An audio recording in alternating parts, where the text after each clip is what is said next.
I'm Angela Crabtree. I work at Lenore City High School. I am not used to talking to adults. This is a new thing for me. No one's going to interrupt me or like get up and flail on the floor or anything. So I don't even know if I'm going to know how to function with. We could try that. We can do that. It might make me feel more at home. I mean, I'm okay with that. I will help you get up as long as you don't take me down with you. So just a history of the program. When I came to Lenore City High School, there was another teacher teaching creative writing. It was a very small class at the time. It had approximately 25 students in it. It was treated like an AP level course. Only upperclassmen or honors students were even allowed to take the creative writing class. So when that teacher moved over into the library, they started looking for a new creative writing teacher, and they wanted to kind of revamp the program and make it more accessible to more students. So guidance approached me. I historically have a really good reputation of good relationships with my students. That's really what I bring to the table to my school. I'm really involved with my kids and really involved with school events. And so they just kind of wanted to create this program. There was a big need for academic electives. We have a lot of really cool CTE electives, but there's a kind of a gap for when it comes to academic electives for where are our kids who sort of don't fit into a traditional elective path. Where are they going to fit? So I inherited that program and sort of built it from the ground up, which is really exciting. Right now, I currently have 63 kids sitting in my 2 creative writing classes. So we went from a program that just barely had in the 20s to at this point, I could have 6 full classes, but they need me to teach some other things too. This year I had over 200 students sign up for creative writing in a school that's just a little bit over 1,000, which is really phenomenal how this program has grown. This program is absolutely my baby. It's probably the most important thing to me at school. And so let's talk about the why. In those 63 students who are currently sitting in my class, over 25 of them have learning disabilities. Over 25 of them are struggling in some way, whether that be ADHD, dyslexia, it could be a writing disorder, it could be a math disorder, it could be anything where it's somewhere in school they are struggling. Out of those 63 kids right now, I have 17 who are at the beginning of their language acquisition journey, which means out of those 63 kids, I can't even speak to about 7 of them. I have a translator in both of my creative writing classes to help assist me with my Spanish-speaking students. Yeah. I love. You took my question away from me. I was going to ask if Spanish was the primary second language. Now, I have had other students who have spoken other languages. Last year, I had a Vietnamese student, so that was a new journey for me too. Luckily, he was a little further in his language acquisition journey, so I didn't need a translator there, which I was very grateful for.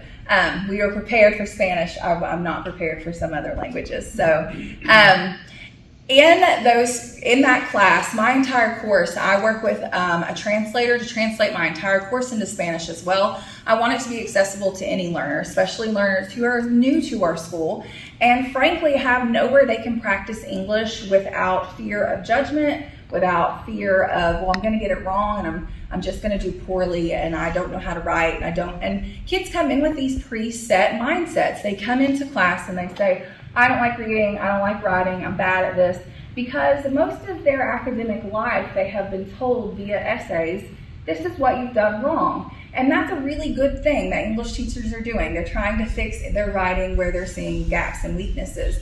But my job is a lot different from that. And so I really had to put on a different hat as a creative writing teacher. My job is not to take their writing and to say, this is where I see your gaps and your weaknesses. Now, when kids want critical feedback, I will give it to them. But my job is to say, I see what you're writing and this is what you're doing well. Let's keep building that. And it's been a real challenge for me because, again, these kids are all on very different writing journeys and not every student that's in that class wants to be in school.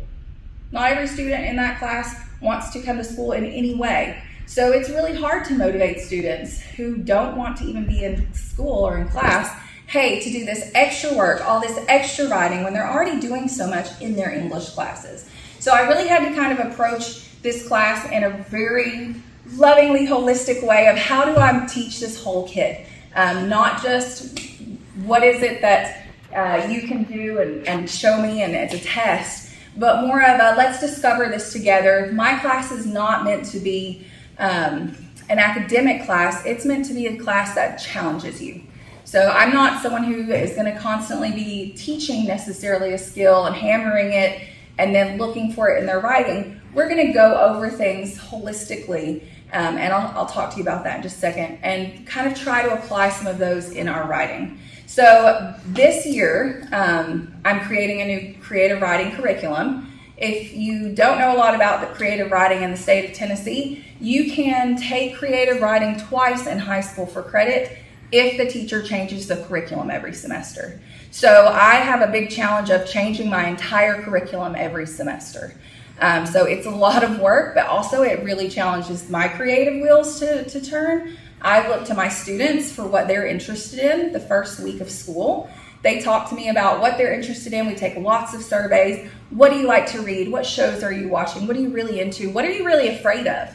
I really like to talk to them about what literature scares them, and poetry is such a big one. Kids are scared of poetry. It's so short, it's so succinct, it's so impactful and meaningful that sometimes they get a little scared that they don't have some of those buffer words in there to sort of make them feel comfortable in a storytelling form. So we take not only what we love, but we take what we're scared of, and that's what we work on together. So for this year, I really wanted to do something different. The last few years I've done very genre-based writing. So a couple of years ago, we had a historical fiction focus in the class, and we did lots of different types of writing that kind of fed into those types of skills.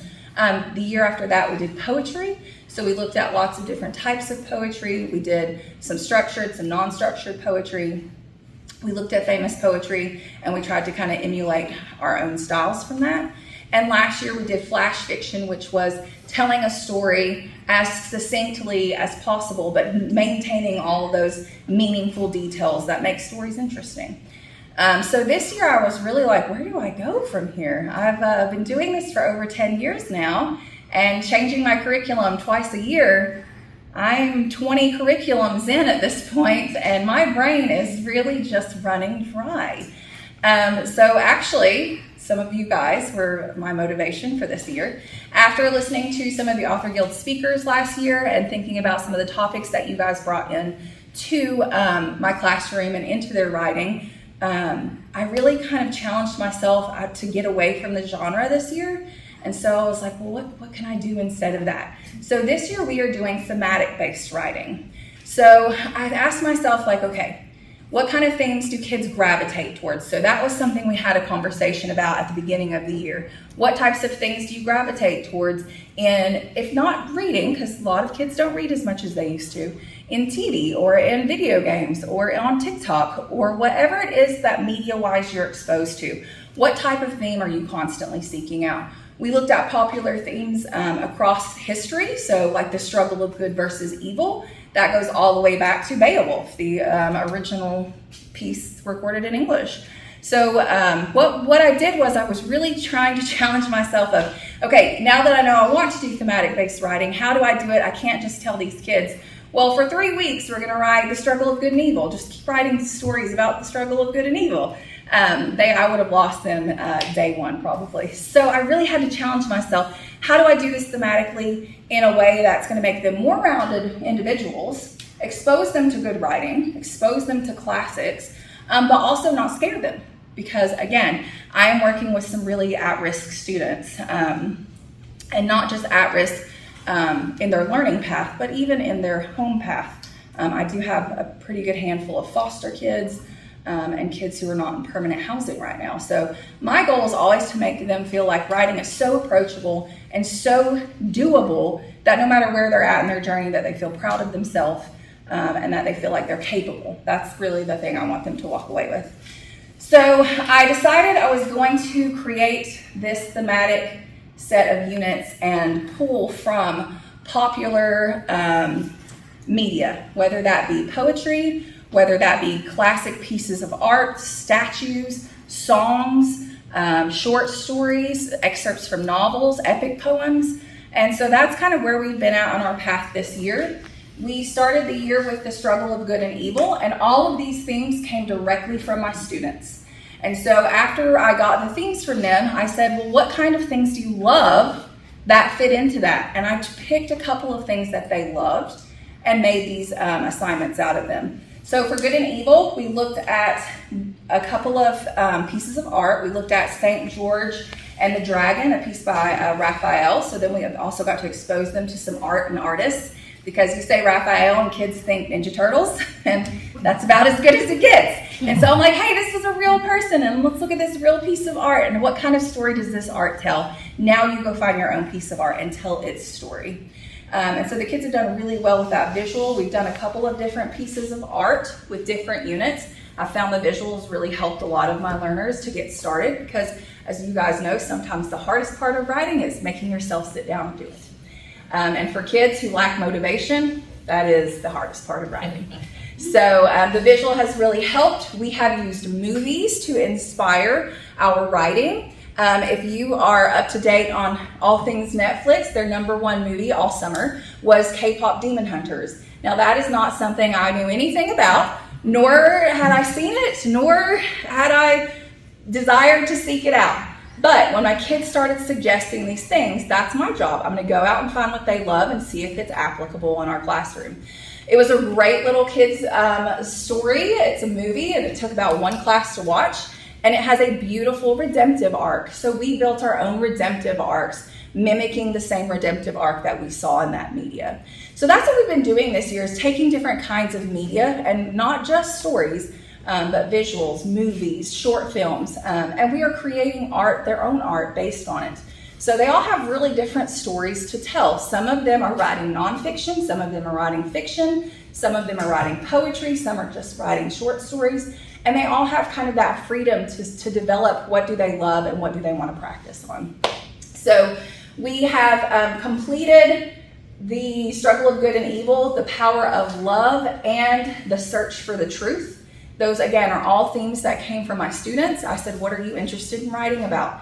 They gave me things that they loved that had those similar themes, and I pulled some of those and used those to inspire what type of writing we were doing.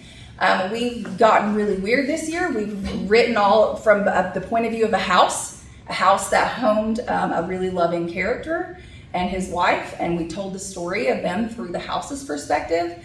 We have done poetry this year. We've looked at poets. We've looked at True Stories by Margaret Atwood. We are going in, well, not next week, the week after fall break, and we are looking at Nothing Golden Stays by Robert Frost. And we're looking at all of these and searching out for these themes and where we see them in life so that we can create our own. So when we come back from fall break, we'll be in the beauty of nature. From there, we'll go into the consequences of greed. The students are going to be writing their own children's short book. They're going to actually design their own book with art and everything. So that one is going to be a little more detailed. They're going to work with other authors in the class and write different chapters together. So it'll be really neat to kind of see their idea get built by other people. We've also worked with our local art teacher to have our local artists create art that they sent over from their art show. And the creative writing students this year wrote the story of each monster that they created. They did a horror show and sent it back and had all of those on display in the school. So at the art show, not only were they showcasing our artists in our school, but our authors in our school as well. So we've tried to do a lot of cross-curricular things. I'm still working with art on doing some big stuff. We're also going to work with theater. We're doing some script writing for them, so that'll be exciting to see my kids kind of get that self-satisfaction of seeing their work in different places in the school. What questions do you have? I could talk about this program all day. It's my baby. I love my kids so much. A lot of the kids just take the class because they're my kids, and that's okay. So a lot of my kids I call my repeat offenders because they can take it twice. So most of the kids who take my class, they usually take it more than once. I have kids who come in saying they hate writing, walking away saying, I didn't know I was a poet. I didn't know that. And it's a really, really rewarding experience. Working with the Authors Guild has been really rewarding. It gives the kids something really big to look forward to. they get to look at their entire body of work towards the end of the year and say, this is what I'm most proud of. This is what I want to share with you. And so for me, it's been such a rewarding experience to see how they not only judge their own art and what is it that they love the most that they've created, but also to see that reward of this kid worked so hard and they're getting something out of it. And I'm just so proud of so many of my writers. So, all right, yeah, what questions? Not a question, a comment. Sure. I would say breaking down the artificial barrier between the art department and the language department is a really fine thing. Because it's an artificial division. We really do kind of each get in our own box and, stay to ourselves. And so it's been different this year reaching out to other teachers and saying, how can we support each other? Because as most of you guys know as writers, when you take non-academic writing, you take the stress out of writing, you take the joy and put it back into writing, your academic writing is going to improve when you're doing that other type. Study after study has shown this. So my goal is to support the English department. It is to support the academics departments by creating better writers, but I'm sort of tricking my kids into being writers. They don't know they love writing until they get in there. So I'm trying to kind of bring in different forms of media and other teachers and speakers and just trying to keep their love of it and their passion of it alive or kindle it if it doesn't exist in the first place. So it has been a new challenge working with people outside of my department. I'm looking forward to being there. I'm online for the 28th. Good, perfect. I've been in a situation where I've had students or other people say, tell me a story. And they do. They will tell me one story. And I said, oh yeah. But then they comment, but I don't know how to write that. And I have told them, this is what I do sometimes. I buy a recorder. I turn the recorder on and go to the bathroom, look in the bathroom mirror, and I tell the story to myself. I love that. And then all you gotta do is type what's on the tape. Don't worry about spelling. Don't worry about pronunciation. Just type what you just told yourself. I don't know how that works because none of the students or people invite me into the bathroom with them. So, what do you think? After you had come and spoken, actually, Logan Jarvis, one of my former students that you spoke to more in depth, my kids tell me everything, by the way. Just everybody's mom at school. So he had come and he had told me about your conversation. I was like, that's such a great idea. So I actually told kids, like, hey, let's get our phone out and you have your voice memo, and they popped in their headphones, and anytime they were thinking of what to write, they were putting it in. And so then when they were done, they could go in and just type it up, and it was great. The state of Tennessee banned cell phones in classrooms this year, which I understand and I'm not mad about, but also it was a tool that we used a lot for different things. My kids who need constant translation, that was a great tool that they could speak into their phone in Spanish and have it translate those stories and stuff.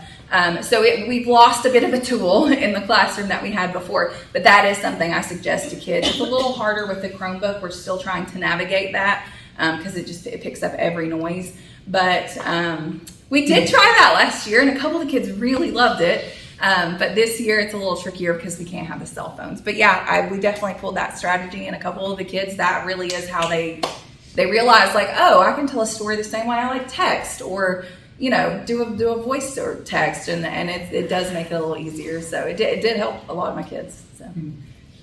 Are your morning and afternoon classes different lengths of time? They're both the same lengths of time. I don't care when people come. You can come whenever you want. I would say come maybe the end of the first class and the beginning of the second one, just so you have a smaller gap. But they're the same run time for each class. Yeah. So what are the actual times? I think our email might have had it wrong because it appeared the time was. My second block, the entire block, is going to be from 9:55 until 11:35, but I kind of blocked off parts of that so I could get class started and introduce you guys. And we usually do a question of the day where we sort of warm up our brain with hypotheticals. So I think I blocked off a couple parts of the class to get them started. So for that first class, I would say the best time to come would be the latter portion of the class, just because kids. We were sent out 10:05 to 11:15. That's what I would suggest in that window, just so I have the first 10 to 15 minutes and the last 10 to 15 minutes to open up and close with them. That's more for me than it is anyone else. Then the afternoon said, I think 2:20 to 3 o'clock, that's only 40 minutes. That's correct. So again, I'm just blocking off that beginning and end time with kids in case we want to take whatever you've done and apply it in our writing at that time. I tried to leave about a 20 to 30 minute window in there with them. So that class is technically 2:15 to 3:30. But I would definitely suggest those windows just because, and for those of you who've spoken in front of high school students before, it's a little jarring. I think on y'all's end, it's a little scary to get in front of kids who are not going to talk to you because they don't know you and you're an adult, and that's scary. They're not at first, and sometimes they need their adult. They know their safety adult. They're just kind of encouraging conversation and encouraging it's okay to be vulnerable and talk and ask questions.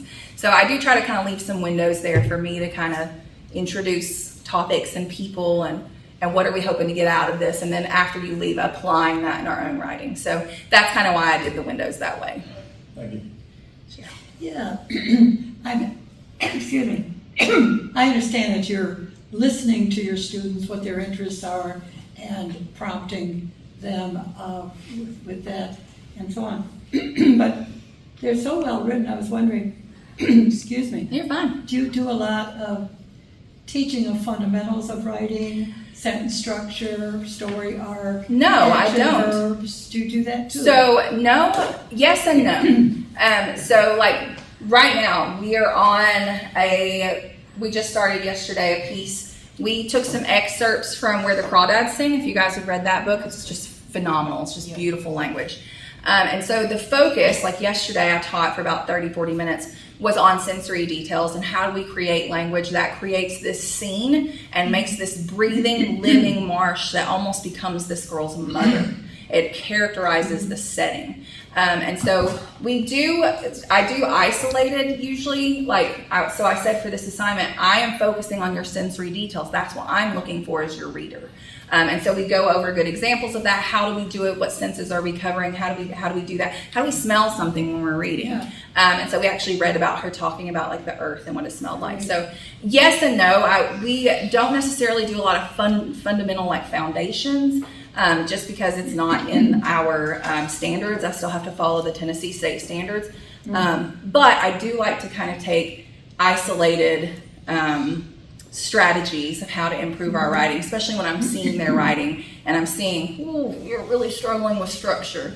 We're going to do this story and we're going to write about this prompt, but I'm focusing on structure. That's what I'm looking for. This is how I would suggest structuring. Let's look at how these different authors structure and why. So I try to take kind of the issues I see and address them with love in our next assignments, but not so much with the foundational, just because with the standards there are a certain amount of things we have to get through. And what you're doing is working. So. I mean, there are kids that there's nothing I can teach them. They're just already phenomenal writers. They're already surpassing my skill level, and that's actually such a blessing to see. But there are also a lot of kids who have never used a period. And we are in October. And so if I can get them to use some periods in their writing, I consider that a win. And a lot of those kids, like I said, are coming with some, especially language acquisition issues when it comes to grammar. So for me, I try to focus more on content than on the little things, because I want their English teachers are focusing on those little things so much. I want them to fall in love with writing, not feel like I'm pulling their writing apart. Yes. But did you know that Sylvia Plath and even William Faulkner never used commas? Hey, and that's what I tell them. The really cool part is we actually looked at Virginia Woolf and her just excessive overuse of the semicolon, which I'm a huge fan of.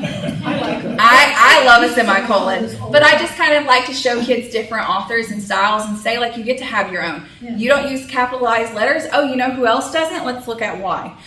So sometimes maybe it's just it's just a choice. Other times though, I'm like, let's talk about how this could be a stylistic choice though. So we do look at a lot of authors and a lot of work and just kind of compare and look at pieces of how they could do things well. Yes. Have you tried graphic novels? As people know in this room, my daughter's a writes graphic novels. Cool. Yes. And it's a big genre for the young kids. Yes. She also does cartoons, like short story cartoons. So at the beginning of the semester, I kind of talk to kids about like, what if you have to read, what are you reading? What do you love? What are you looking at? And so some of the kids gravitate towards graphic novels. So I'll speak on a girl right now. Her name is Zoe. She loves to draw with her writing, and so she's kind of been doing graphic-esque writing. She lays it out a different way, but I just say your style's your own. Do it how you want. But she's been writing her own art and doing some graphic-esque. That next project that's coming up where they're creating a book out of it, one of their options is to create a graphic novel. So my thing is, and I tell kids this with every assignment, if there's an element of the assignment that's throwing you off or doesn't allow you to have your authentic voice, let's get rid of it. So like on our last assignment, True Stories, they were writing about a character who refused to accept the truth. And that was from that Margaret Atwood True Stories poetry book. And so one of the kids was like, I can't present all this evidence to my character and her not get there. It's just throwing me off. And I was like, well, then have her accept the truth by the end. That's fine. Let's just talk about how we can get there. And that's great that you're showing that you have change in your character. So even with the assignments that I give them, there's always flexibility. So my kids who are more artistically inclined, they get to build that more than the kids who are terrified of anything artistic. Did the state Tennessee ban mouse? Ban is a strong word. Many districts have opted not to use it because of there's a naked mouse in a bathtub, and there are mouse nipples in the book. Yes. Wasn't it the first graphic novel when Pulitzer Prize? It's a great graphic novel, yes, and it teaches so much, and it's a beautiful piece of historical fiction written in graphic novel form.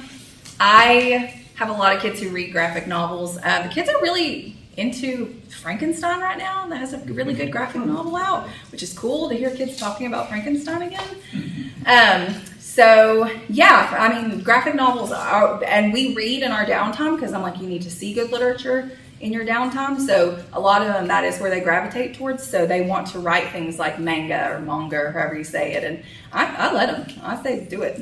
Have you ever read Fun Home? Mm-mm. It became a Broadway play. It's unbelievable. I am not a graphic novel person.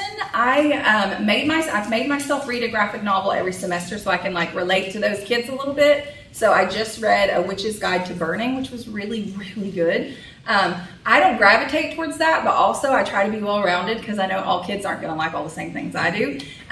So they suggest graphic novels, and that's what I read. So it's a newer thing for me. I'm proud of me that I got a few in me this summer, but mostly it's so I can talk to them. Well, yeah, so I can talk to my daughter. Yeah, it's the kids all have such diverse interests that I try to keep myself really, really well-rounded, and sometimes I have to look a lot of things up. I've got two really like poli-sci-minded kids right now, and so they'll bring up these people from history that are so ambiguous, and I'm like, let me.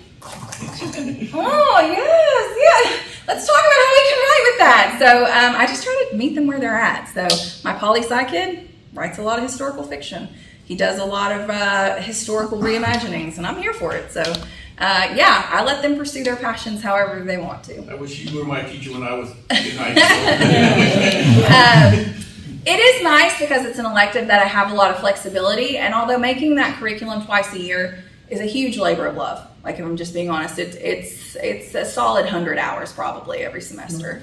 Can't you use what you used so ages before? No, well, I could recycle from like 4 years, but the problem is when I let kids kind of tell me what they're interested in and I pull their interests and their desires into it, these kids aren't the same kids I had 5 years ago at all. So I tried to do that at first, but I found they responded better when I really just tailored the curriculum to the kids that were in front of me. And Because you're listening to the kids. hey, it's like I love them. Yeah. Yes. So I understand that you take a lot of feedback from your kids for your curriculum, but Do you have other resources you can lean on for that too? No. So I'm an island unto myself. I run that whole ship. So that's why I try to kind of come in with like a thought of how I want to do it, because the first week or two we were doing like get to know you activities and warm up writings. But then I'm like hitting the ground running. I'm building my curriculum. I'm writing all my own exemplars, because for every piece of, or for every assignment, there's no piece of work they can look at for examples. So I have to write all those myself too. So it kind of puts myself out there in a vulnerable way, because I'm doing all my own assignments and showing them this is how I did it.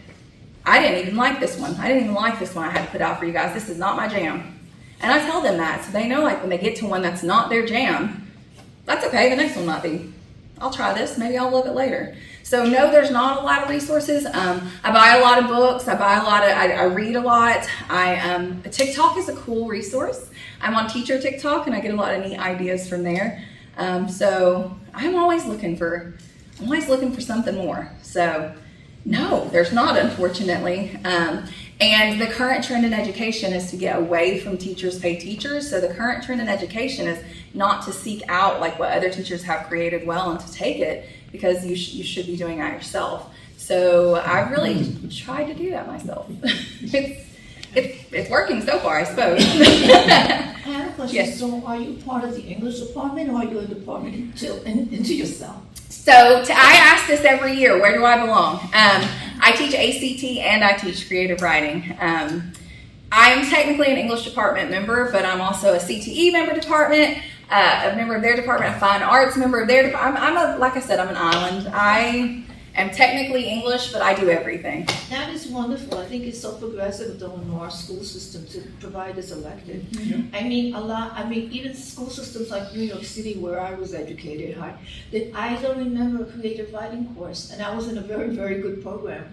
And only the thing that was available to kids that like to write creatively were either writing for the literary school magazine Journalism. or the school paper, and that was it. Yeah, so. And those things still exist. But for me, when I inherited the program, it was so regimented, and I had just consistently heard it's just another English class. It's just another English class. And I just didn't want kids to walk away feeling like, oh, God, why did I take that class? I hate this. I'm so sick of writing. I don't want kids to ever feel that way. So I try to make it very approachable. And we take lots of breaks in our writing. So when I can see they're getting burnt out, we move on to another theme, or we pause and we watch a movie and we analyze it and we write our own version of something that's from that. So it does give them a nice break in their day too. A lot of the kids take the class just because it's a place that they can just sit down and think and be creative and be their weird little selves, and it's a good thing. So I've really changed the program into a direction that if I wanted to keep the program alive, that we had to have kids signing up. And that's always going to be my goal, is keeping my program alive. Yes. Was it difficult for you to get the administration to get out of your way and let you work? No, I have to say my school's been really supportive. They love that I'm working with you guys. They love that there are lots of resources that are kind of tapping into that curriculum. That it's not just me out there swimming on an ocean by myself. But no, they actually highly encourage me to do whatever. Like, they're really good about, oh, you want to try something strange? Okay, do it. They're really good about it. Good for them. Yeah, I have to say I have a great administrative team. Here. On the requirements for admission into your program, are there any age restrictions? No, so He wants to join. You're hoping to get some pointers? I was ready for a real answer there, and then I let it sink. No, there's no requirements for a maximum, or, well, there might be a minimum age. I don't want little kids in there. But you can come anytime. I actually have a couple of teachers who have students who are in the class who have like approached me about assignments, and they're like, can you share that with me? I kind of want to try that, which has been really fun to see my other English people get excited about writing or reading when they're doing that to death. So mostly it's upperclassmen, so you might fit right in. Because it's a first come, first served course, I don't have many freshmen. because there's no space. So I only have 4 classes right now. They sit at the cap, like the max cap, which is 35 is our legal cap. So my classes are 35, 35, 35, and 35. And so it doesn't leave a lot of wiggle room because they fill so quickly, and a lot of freshmen don't get it their first try. So I usually get those sophomores and juniors who tried their freshman year to get in and couldn't quite make it. So it is mostly my older kids in there. So yes, you're more than welcome to. You go, Jerry. You may not be as mature as some of them though. All right. That's a dangerous question here. Oh. Not for creative writing, but for helping with you setting up a curriculum, do you ever consider using AI? I do use AI to support my thoughts. So this year is the first year I have actually used AI, and I was very transparent with my kids about it. I said, I'll come up with an idea, but I'll use AI to write scaffolds for students. So with each of my prompts, not only do I have all of it translated in Spanish so it's accessible to those kids, I have AI scaffold it down into brainstorming steps for kids who are really struggling to get started. So AI has been such a great resource. I used to do that by hand, and now I use AI to write those scaffolds. For every assignment, I actually learned this year how to create an AI bot. Every single assignment I do with my students, I create a tailor-made AI bot that knows the assignment, knows the parameters that it can help them with, knows all the brainstorming tools that it's allowed to help with, and they use those bots all the time. So I really tried to incorporate AI in a positive way because AI is used in a negative way a lot. So my goal is to teach and model kids how to use it positively. So I'm very transparent with them, like, hey, I used AI to help me scaffold this. I used AI to help make this little brainstorming chart. And then they have their little AI bot that I program every assignment. It's so cool. That one, tailor-made answer questions for them based on the assignment we're doing. So yeah, AI has been a really good help this year, if I can be honest.